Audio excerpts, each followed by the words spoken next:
thought it is a digital highway, so I was more prepared to see, like we'll talk of optical fiber networks and how we are bridging the rural and urban divide on telecom fronts and digital fronts. So that was, I was not prepared, but now he's asking me on Wi-Fi, so I'll share with you. So if you like, I'll just rush through this this presentation. Want to spend time on that because this is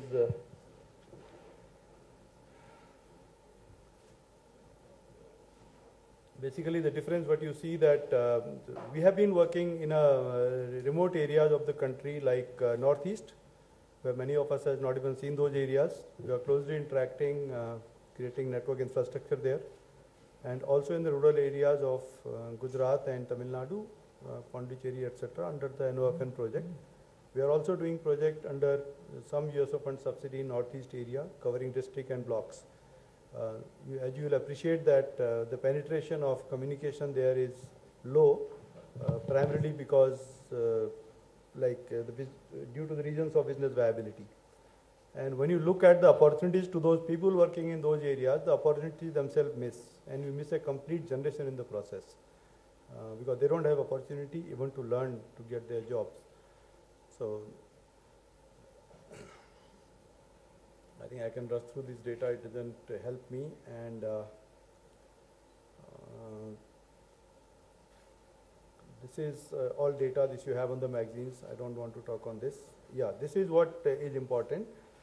What we found, and we have been discussing with our partner system integrators like Cisco and other people, they say that very clearly that where I have a challenge on education, there the bandwidth requirement is higher. So more I go on to the rural areas, remote areas, I need to talk through pictures and videos, so the bandwidth requirement goes up. Because many people question that why NOFN we are trying to put 100 MB, why not 2 MB which comes at home. So there are reasons for doing all that, and more the education level, then you need less of videos, at least for the purpose of business. They may be required for the purpose of entertainment. So this is generally the shows that what way the bandwidth demand goes in the world platform. Social networks is one of the major consumers, and particularly US markets become the indicative where the demand is growing, and it's primarily today on video. And as of today, if you appreciate, earlier when the mobile started, all of us didn't want to talk at home. All of us also wanted to talk little in the office. The moment mobile came, or most of the communication was on mobile phone. So around 70% of calls, the communication was on mobile, and voice mobile was a big hit.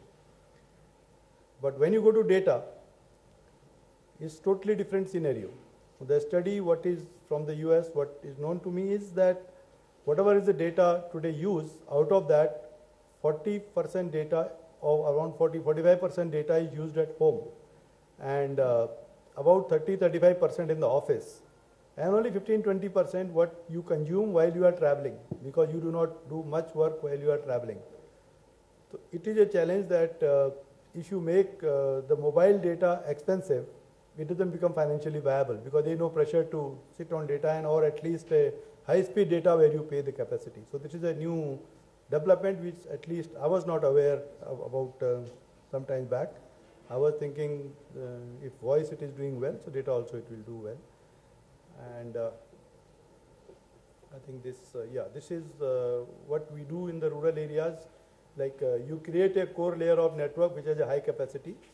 Then there is a distribution layer which the NOFN is adding today, going to the panchayat. And then beyond that is the access layer, which the NOFN or the Government of India as of now is not covering, and expect it should be driven by business, which as of now is not seen, because NOFN itself is progressing. And looking into paying capacity of the people in the villages or rural areas or even smaller towns, this looks a challenge that how much business-wise it will be viable.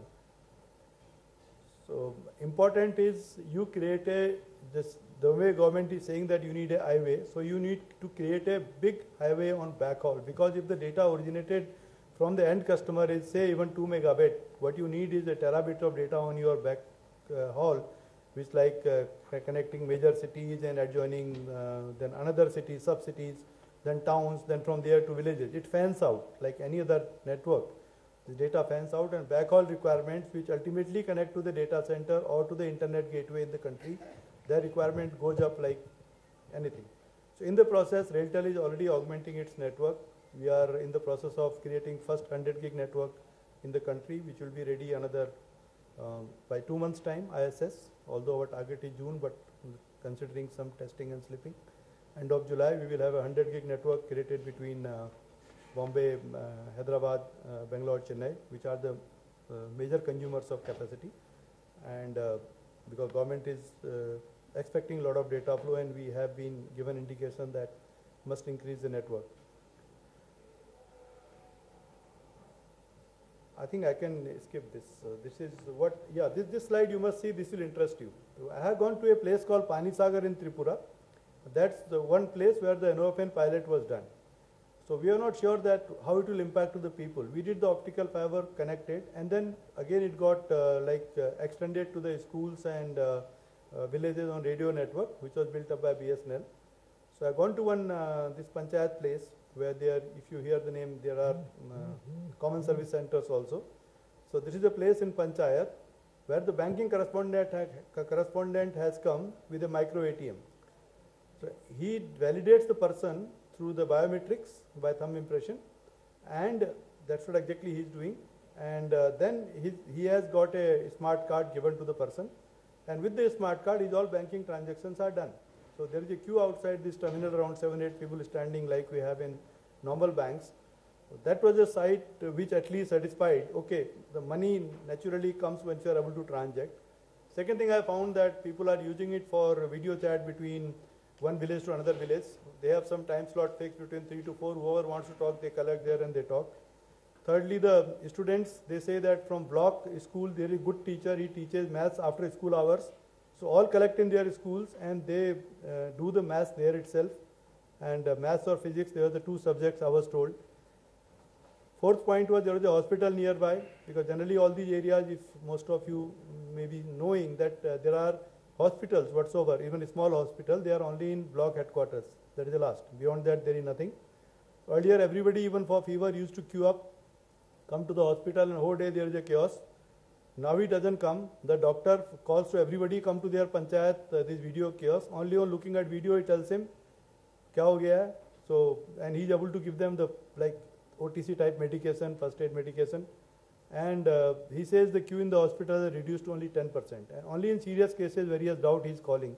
This is being practiced, which we keep talking, telemedicine, all these things. Telemedicine is a advanced stage. What I am talking is a video medicine. There is no tele in this. You just talk to the person as you talk in front. And at least the basic ailments are getting cured. And this is another point where I have been sitting here. I inaugurated this network when we built up first time. Then I am talking to the block development officer on the next site on terminal. I was talking to him what impression, what advantage it has. The advantage it has was wonderful. And he explained me, he said, Mera kaam bahut zyada badh gaya hai. Earlier I had a limited work because I will go through file, paper, one letter will come. Half of the time the collectorate or the chief minister's office will forget that this work is also there. But now it remains online, they monitor online. You will not believe, he gave me an example that they were distributing old age pension to 9 lakh people. They validated through Aadhaar, the number became 7 lakhs. So I told him, 2 lakhs people may not even know that how to validate and they may be incapacitated to come. He said, you are perfectly right. Once you have done this, this is the second part of exercise where we are sending that BDO's staff, that they have posted staff in every panchayat, they have one officer from the government, some nominee, like earlier used to be.